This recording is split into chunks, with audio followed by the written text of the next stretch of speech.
Hello everyone, welcome to Jets TV. Please comment, rate, subscribe guys. Comment, rate, subscribe, like the videos. Please also share the videos as well. Always good to hear from different people. This is going to be my recap of my week 4 picks. Before we get into that, I'm going to shout out 2 people. Damien Boardbar.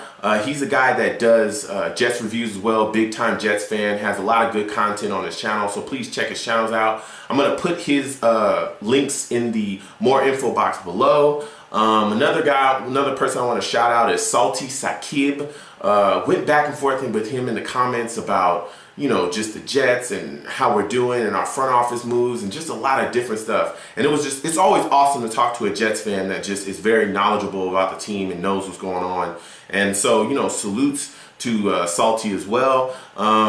You know, salutes to both of you guys. It was good to talk to you guys, and please, you know, everyone as well, please sub and let's just keep talking about football. I just love football. I love the Jets. So thank you guys.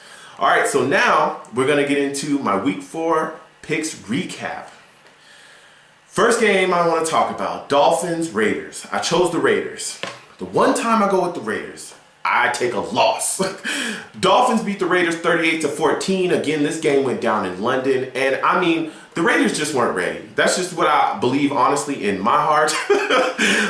They just got outplayed. Ryan Tannehill, you know, 23-31, 278 yards. He had 2 TDs. He had 1 interception. You know, Miller ran the ball pretty decently. He had 12 carries for 64 yards. He had 2 TDs. I mean, the Dolphins were just all over the Raiders. Like, it was just a beating. Like, the Dolphins defense was solid. It was stout. The Raiders were turning the ball over. I mean, there was just mayhem over there. The Raiders just looked more discombobulated than they, you know, always do. It was just, I mean, everything was just all over the place for them. I mean, Carr had a whatever day for the Raiders. He was 16-25. He had 146 yards. He had 1 TD and 1 interception. I mean, the Raiders just couldn't get anything off the ground, couldn't get anything going. They ended up getting pounded in London, and, you know, I took the Raiders, so clearly that got me a loss.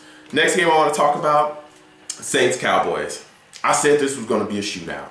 I said, oh man, the Saints in a shootout, this is going to be a great game. It didn't turn out to be none of that, man. It turned out to be crap.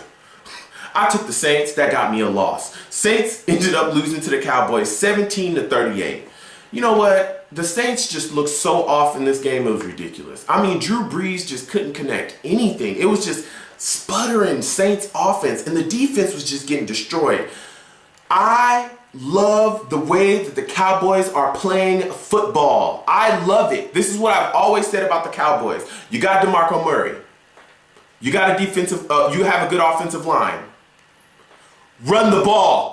Like, it's that simple. It's that simple. Run the ball. And that's exactly what they did. DeMarco Murray, 24 carries for 149 yards. He had 2 TDs. And when you run the ball like that against teams, it makes Tony Romo's job a lot easier, because then he doesn't have to be Tony Romo. He doesn't have to think too much. He doesn't have to do too much. It's very, very simple for him. He gets to go out there, play action. He gets to make a lot of plays. Now he's got things rolling. The defense is tired from having to, you know, get ran over and chased after Murray. So now things just kind of open up for him in the passing game. I mean, Romo was 22-29. 262 yards throwing the ball. He had 3 TDs. I mean, just everything was rolling for the Cowboys. Williams, you know, the receiver on the other side of Dez, the one you barely hear about, he had 6 catches. He had 77 yards. He had 2 TDs. That's what I'm talking about, Cowboys. That's what I'm talking about. Get your heads on straight. Run the ball, bro. Run the ball.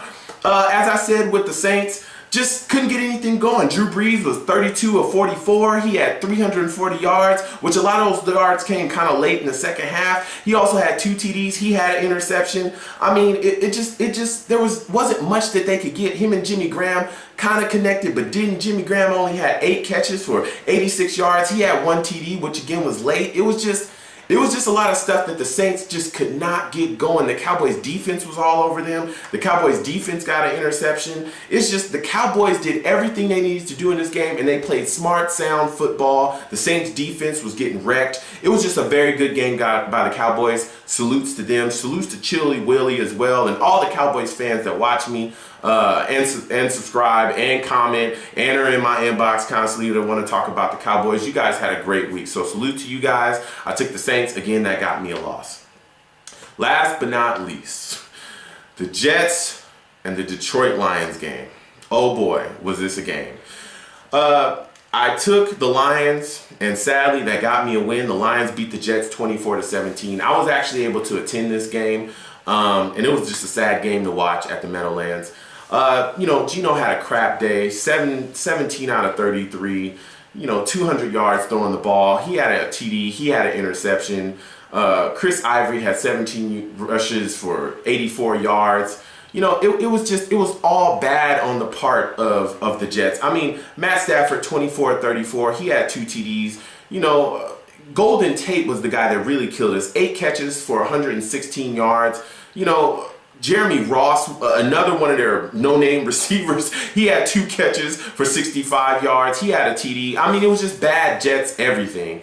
And again, watching that game live, really, the fan base really did not help the Jets at all. There was almost next to no noise in the stadium. I mean, there was just stuff going on, a lot of fights and stuff like that, just as a fan base. And I'm going to touch on that in another video, but it's just, as a fan base, it was just not a good look for us. It's a lot of bad game management, a lot of bad clock management, a lot of crap play calling. It's just like, it's the same thing every week with the Jets. Bad quarterback play, bad offensive play calling. Our defensive secondary was just getting torched in this game. It was just bad. So it was just a bad week to be, yet again, bad week to be a Jets fan. So with that said, I'm going to wrap this up. Guys, please comment, rate, subscribe. Guys, comment, rate, subscribe, like the videos. And thank you guys for watching, man. Go Jets.